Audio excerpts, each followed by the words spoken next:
Me and my brother both were raised by my mom and stepdad. Mom and all of that side of my family grew up in one of the largest public housing developments in Tennessee, James Casey Homes in Nashville. My family, they lived in a farm outhouse, no indoor plumbing, and an opportunity to move into a 5-bedroom apartment with 2 bathrooms.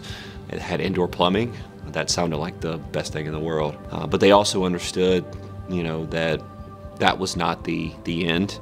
That was still just an opportunity to use that as a platform to stabilize themselves, get better jobs, and look for a way to move up and move out of public housing. Sometimes that meant that we were in subsidized housing. When they were able to earn enough and get better jobs, we would move into regular, rental housing. And that type of pattern and process led to us moving over 30 times growing up. Not a military family, but just really chasing employment and better opportunities for us. That really established the work ethic in me and my brother, to not let your financial situation make you give up and not pursue the things that you want to do. I was the first person to go to college in my family, first person to graduate. The Housing Authority in Nashville posted a position for a property manager, and so I thought, why not? Let's try public housing.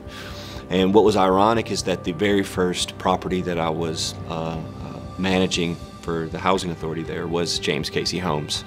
And so, one of the first things I did on the very first day at work was actually go to the apartment that Mom and aunts and uncles and grandparents all stayed and grew up in.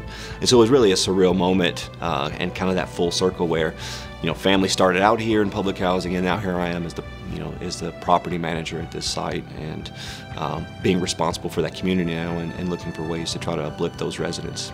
So that was really cool experience. You get to impact so many families and so many people on such a personal level that there's not a whole lot of other jobs out there where you can do that on a daily basis. Whether it's dealing with residents or if it's dealing with my staff, I try to always put myself in their shoes and think of solutions that would be most beneficial to them, not just to me or to the agency, but to the people who we're impacting and the people who are tasked with trying to implement the vision. Everything that we do impacts families and impacts the community. That leads me to never, asking someone to do something that I wouldn't do or I haven't done.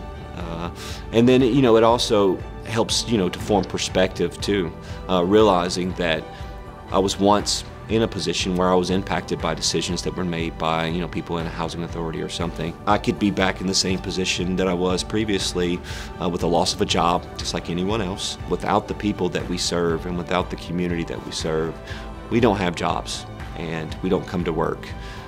So treat every single day, every single interaction that way, because you just don't know whose life you're going to impact that day. I'm Aaron Darden, President and CEO of Tulsa Housing Authority, and that's my story.